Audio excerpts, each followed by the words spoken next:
وہ تو یہ کہہ رہے ہیں سی سی ٹی وی فوٹیج آپ سامنے لائیں. اگر حکومت کے پاس کوئی ٹھوس ثبوت ہے کیوں نہیں آپ سامنے لاتے؟ آپ کے 2-3 وزراء کو تو آج کل میں پریس کانفرنسز کرنی چاہیے تھی، وہ ویڈیو چلاتے آپ ساری. اس کے اوپر حملے اور وہاں پہ جو اس نے سلسلہ بنایا ہوا تھا، کیا اس نے یہ اعلان نہیں کیا تھا کہ مجھے حکومت اگر گرفتار کرے گی تو اس کا رد عمل یہ ہوگا؟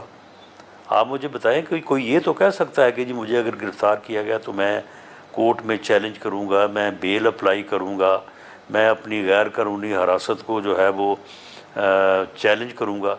کوئی اسٹیٹ کے خلاف کھڑا ہو کے یہ کہہ سکتا ہے کہ اگر اسٹیٹ مجھے میرے خلاف کوئی قانونی کارروائی کرے گی یا مجھے جو ہے وہ اریسٹ کرے گی تو میں اسٹیٹ کے اوپر، ریاست کے اوپر چڑھ دوڑوں گا؟ یہ سارا کچھ اس نے خود کیا ہوا ہے. اور یہ جو اس کا بیان ہے جس کے اوپر کل سے بڑی بات ہو رہی ہے میڈیا میں پہ، جو اس نے مشروط معافی، اس کی آپ اس کے بیان کو ذرا دیکھیں تو صحیح نا. اس کے بیان کو پورے کو آپ دیکھیں، بالکل اس نے یہ بات نہیں کی. اس کی بات بالکل ادروائز ہے، ابہام پیدا کیا ہے اس نے. کوئی اس نے نہ معافی کی بات کی ہے، نہ معافی کے متعلق جو ہے وہ اس نے کوئی بات کی ہے. وہ فتنہ ہے، وہ اپنی جو ہے وہ اس ہٹ دھرمی کے اوپر، کیونکہ اس کے پیچھے وہ قوتیں ہیں جو اسے پیچھے ہٹنے نہیں دیں گی، تو وہ اس کے اوپر پوری طرح سے جو ہے وہ عمل کرنے کی کوشش کرے گا.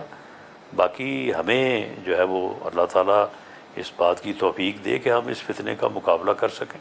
عمران صاحب، سینکڑوں کی تعداد میں اگر ویڈیو موجود ہیں، ثبوت موجود ہیں، تو ایک ایک کر کے وہ کیسے پھر ضمانت پر آ رہے ہیں؟ برطانیہ میں دیکھیں ہنگامہ آرائی ہوئی، فی الفور ایکشن لیا گیا اور درجن لوگوں کو تو سزائیں بھی ہو چکی ہیں.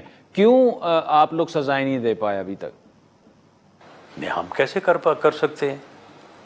ہمارے جو ہے وہ سپریم کورٹ وہاں پہ سو موٹو نوٹس نہیں لے سکتا، وہاں پہ اسٹے نہیں ہوتا.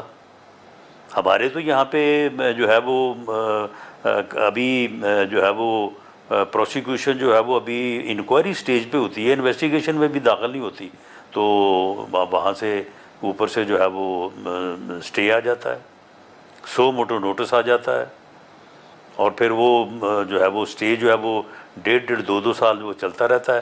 اب یہ جو 9 مئی کے کیسز ہیں ان کے اوپر بھی اسٹے ہے کہ آیا آپ دیکھیں کہ اگر آرمی ایکٹ 1952 ہے، یعنی اسے بنے ہوئے بھی تقریباً 60 سال ہو گئے ہیں، اگر وہ ہے اور ابھی تک اس کو کسی کورٹ نے یا پارلیمنٹ نے اس کو کالعدم قرار نہیں دیا، تو وہ اس کا مقصد کیا ہے پھر؟ اگر آرمی کی انسٹالیشن کے اوپر، شہداء کی یادگاروں کے اوپر، آرمی آفیسرز کے گھروں کے اوپر جو ہے وہ ان کے آفسز کے اوپر حملے ہوں، وہاں پہ توڑ پھوڑ ہو، لوٹ مار ہو، وہاں پہ گھراؤ جلاؤ ہو، اس کے اوپر بھی اگر آرمی ایکٹ کے تحت مقدمہ نہیں چلنا تو پھر آرمی ایکٹ کس بات کا جو ہے وہ دوا ہے وہ؟ تو لیکن اس کے اوپر سپریم کورٹ نے اسٹے دے دیا کہ جی سویلین کے اوپر مقدمہ چل سکتا ہے یا نہیں چل سکتا. فیصلہ کب ہوگا اللہ بہتر جانتا ہے.